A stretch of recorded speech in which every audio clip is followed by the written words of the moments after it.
पता था कि हमारी हड़ताल खत्म होने वाली नहीं है। 8 तारीख को हमारी बहुत बड़ी रैली निकली थी महिला दिवस वाले दिन, तो उससे ये कमज़ोर पड़ गए, इसलिए इन्होंने 9 तारीख को एस्मा का वो निकाल दिया कि एस्मा लग के हमारी हड़ताल को वो कमज़ोर करना चाहा इन्होंने। हमारी मांगे थी हमारी नौकरी पक्की कर दो, हमारी मांगे तो ये थी। अब तो ये मांगे कि हमें नौकरी पे तो बुला लो। हम दिन रात सड़कों पर धक्के खा रहे हैं, अपने लिए रो रहे हैं, बिलख रहे हैं कि हम लोगों का जॉब वापस दे दो। हमारे घर में कोई कमाने वाला नहीं है।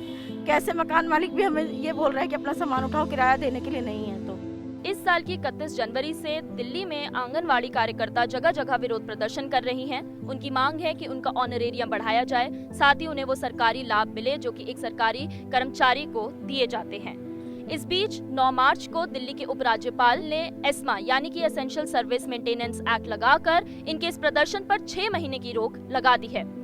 इन आंगनवाड़ी कार्यकर्ताओं का कहना है कि जब ये नोटिस आया तो 10 मार्च को उन्होंने आंगनवाड़ी केंद्र ज्वाइन कर लिया, वो वहां पहुंची, लेकिन 12 मार्च को उन्हें टर्मिनेशन लेटर दे दिया गया।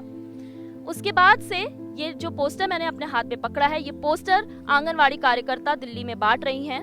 उनका कहना है कि इस बार एमसीडी चुनावों में वो बीजेपी और आप का टोटल बॉयकॉट करने वाली हैं। आज इस वीडियो रिपोर्ट में हम ये जानने की कोशिश करेंगे कि आंगनवाड़ी कार्यकर्ताओं ने भाजपा और आम आदमी पार्टी की सरकार के खिलाफ एक अलग मोर्चा क्यों खड़ा कर लिया है। साथ ही हम उनकी दिक्कतों और मांगों को जानने की कोशिश करेंगे। रमा आंगनवाड़ी वर्कर हैं। वो 15 साल की बेटी की सिंगल मदर हैं और परिवार का खर्चा उनकी सैलरी से चलता है। प्रदर्शन में भाग लेने के चलते उन्हें 9 मार्च को टर्मिनेट कर दिया गया, जिसके बाद से उनकी कमाई का इकलौता जरिया छिन चुका है। हम 31 से स्ट्राइक पे बैठे थे। हमने अपनी मैडम को बोला, हमारी मैडम ने कहा ठीक है अपने हक के लिए जा रहे हो। हिमांशी मैडम थी, सीडीपी थी, उन्होंने कहा ठीक है अपने हक के लिए जा रहे हो, चले जाओ, हमें कोई दिक्कत नहीं है। हम स्ट्राइक पे गए, फिर एस्मा लगा दिया, तो हमने 10 तारीख को रीज्वाइन कर ली। हमसे ज्वाइनिंग कराई, फिर हमसे ये भी बोला कि माफ़ी मांगो कि हमने गलती करी है स्ट्राइक करके, और आगे इन फ्यूचर स्ट्राइक करेंगे तो तुम्हें नौकरी से निकाल देंगे। हमने इस चीज़ के लिए मना कर दिया। हमने ज्वाइनिंग ले ली। हमारी मैडम हिमांशी और खीमा 5 घंटे तक ऑफिस में बिठा के जानबूझ के हमें इतना टॉर्चर किया था। फिर हमने 2 दिन अपना आंगनवाड़ी चलाई। दूसरे दिन हमें टर्मिनेशन लेटर मिल गया। उसमें लिखा हुआ है कि आप स्ट्राइक पर थे, आपने जो सेवाएं होती हैं वो सारी आपने नहीं की हैं, उससे मतलब कि प्रॉब्लम हुई है एरिया वालों को। एरिया वालों की तो प्रॉब्लम दिख रही है, अब हमारी प्रॉब्लम दिख रही है। हम घर पे बैठे हुए हैं बिना उसके इनकम सोर्स के, कोई सोर्स ही नहीं है। अब सविता भी एक बेटी की अकेले परवरिश कर रही हैं, लेकिन ना तो उन्हें पिछले 3 महीने से आंगनवाड़ी में काम करने का पैसा मिल रहा है और ना ही सरकारी पेंशन। इन्होंने हमारा टर्मिनेशन जो लेटर है वो 12 तारीख का बना हुआ है, जबकि उस दिन सेकंड सैटरडे की छुट्टी थी।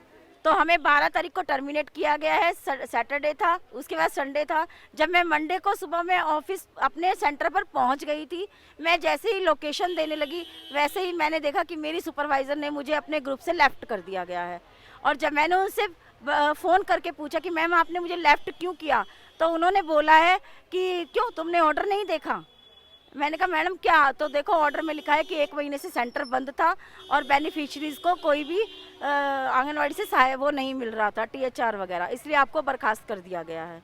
हमें 9,741 रुपये हर महीने मिलते हैं, जो अभी 3 महीने का हमारा जनवरी से हमारी कोई सैलरी नहीं आई है। सुपरवाइजर्स और CDPOs अपने दिमाग से और अपनी दूसरों के कहने से बिना किसी बात के हम लोगों को निकाल कर बाहर कर दिया है।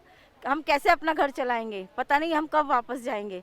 हम दिन रात सड़कों पर धक्के खा रहे हैं, अपने लिए रो रहे हैं, बिलख रहे हैं कि हम लोगों का जॉब वापस दे दो। हमारे घर में कोई कमाने वाला नहीं है। कैसे मकान मालिक भी हमें ये बोल रहा है कि अपना सामान उठाओ, किराया देने के लिए नहीं है। तो 3 महीने से सैलरी नहीं आई है, कोई PM का पैसा नहीं आया है, PMVY का पैसा नहीं है, पेंशन की इंक्वायरियाँ करवाते हैं उनका पैसा नहीं है इनके पास कुछ भी नहीं है। दिल्ली के सभी आंगनवाड़ी केंद्रों में करीब 22,000 से ज्यादा वर्कर और हेल्पर काम कर रही हैं। उनको मिलने वाला मानदेय न्यूनतम रोजगार भत्ता के अंतर्गत भी नहीं आता। साल 2017 में हड़ताल के बाद वर्कर और हेल्पर का मानदेय थोड़ा बढ़ा था।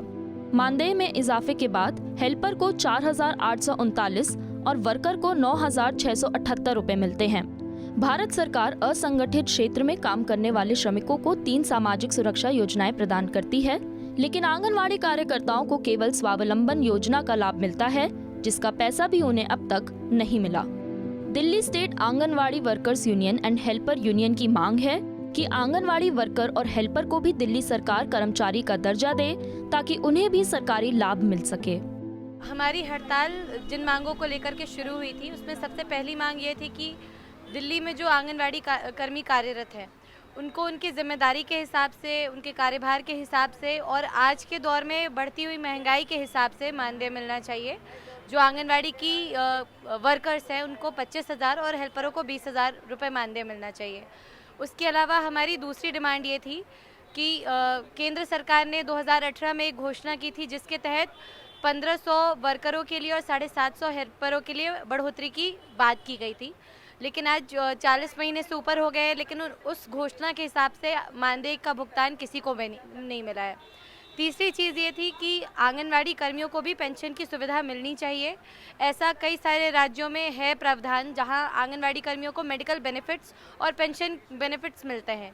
तो तीसरी हमारी मांग ये थी। उसके अलावा अन्य कई मांगें थी जिनमें सहेली समन्वय केंद्र जो दिल्ली सरकार चला रही है उन केंद्रों में महिला कर्मियों को बेकार खटाया जा रहा है, वैसे केंद्र बंद कराए जाएं, उन केंद्रों में सरकार नए सिरे से भर्ती करे। उसके अलावा पैनल पे जो आंगनवाड़ी कर्मी कार्यरत है उन आंगनवाड़ी कर्मियों को परमानेंट किया जाए। जिस तरीके की सुविधा आंगनवाड़ी सेंटरों पे, आंगनवाड़ी केंद्रों पर मिलती है उसमें सुधार किया जाए, उसकी गुणवत्ता बढ़ाई जाए और उसका जो क्वांटिटी है वो भी बढ़ाया जाए। ये कुछ मांगे हैं जिनको लेकर के हम पिछले साल भी दिल्ली सरकार और केंद्र सरकार को भी अपना ज्ञापन सौंप चुके थे।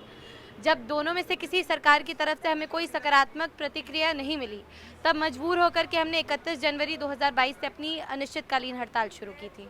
9 मार्च को लेफ्टिनेंट गवर्नर जो हैं वो एस्मा लागू करते हैं हमारे हड़ताल के ऊपर। अब सवाल ये उठता है कि आंगनवाड़ी वर्कर्स और हेल्पर्स क्योंकि कर्मचारी नहीं है, कायदे से उनके ऊपर सेंट्रल गवर्नमेंट का कानून नहीं लागू हो सकता है, वो एस्मा के अंतर्गत नहीं आते हैं।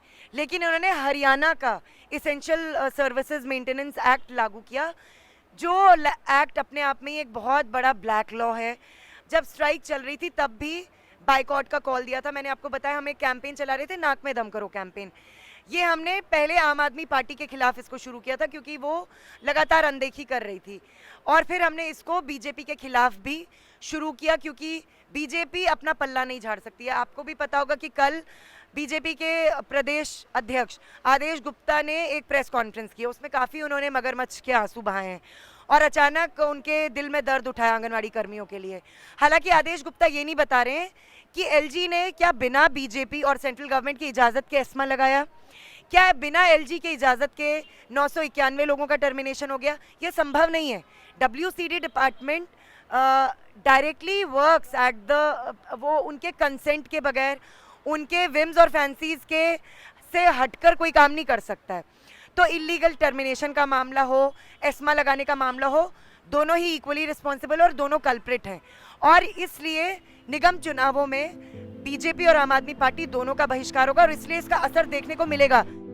आंगनवाड़ी कर्मचारियों ने हमें बताया कि उन्हें पिछले 3 महीने से सैलरी समय पर नहीं मिली है और आने वाले एमसीडी चुनावों में ये एक मुद्दा होगा। आंगनवाड़ी वर्कर की जो सैलरी है वो 9,678 रुपये है और हेल्पर की सैलरी है 4,839 रुपये, जो कि समय से नहीं आती है। 2 महीने लेट करके फिर आती है, कभी 1 महीना लेट होगा, कभी 2 महीने लेट होंगे। बाकी हमारा बहुत जो अमाउंट है वर्कर का, जैसे कि फ़ोन का बिल 2 साल से फ़ोन का बिल नहीं आया है और मैम PMMY का पैसा पिछले 2017 से सभी फॉर्म भर रहे हैं, अभी तक किसी का कोई पैसा नहीं आया, कोई इंसेंटिव नहीं आया है। हेल्पर का काम है बच्चों को बुलाना, एरिया में घर घर जाना, टीके के कार्ड लेके आना, बच्चों को बिठाना, उनको अच्छे से, और कहती हैं इनको वॉशरूम कराओ, लैट्रिन आ रही है इनको वो भी कराओ, मतलब सारा काम हमसे कराती है कि जो आया का काम होता है। और मुझे पेंशन मिलती है, मैं उससे अपना घर चला रही थी। अब तो मेरी 3 महीने से पेंशन भी नहीं आई है और 3 महीने से सैलरी भी नहीं आई है। मैंने किसी से उधार लेके अपना खर्चा चला रही हूँ। मैं इतनी सारी पब्लिक है ये आंगनबाड़ी में जो काम करती हैं, जब अब नाक में दम करो अभियान है उसके थ्रू हम इनका बिल्कुल बॉयकॉट करेंगे, दोनों पार्टीज का। आंगनवाड़ी कार्यकर्ताओं के टर्मिनेशन का मामला फिलहाल हाईकोर्ट में चल रहा है और 28 मार्च को इसकी अगली हियरिंग होगी। देखना दिलचस्प होगा कि एमसीडी चुनावों में इसका कितना प्रभाव पड़ने वाला है। ऐसी ही जनता से जुड़ी खबरें अगर आप देखना चाहते हैं, अगर आप चाहते हैं कि मीडिया आज़ाद होकर बिना किसी दबाव के काम करे, तो न्यूज़ लॉन्ड्री को सब्सक्राइब करें और गर्व से कहें, मेरे खर्च पर आज़ाद है खबरें।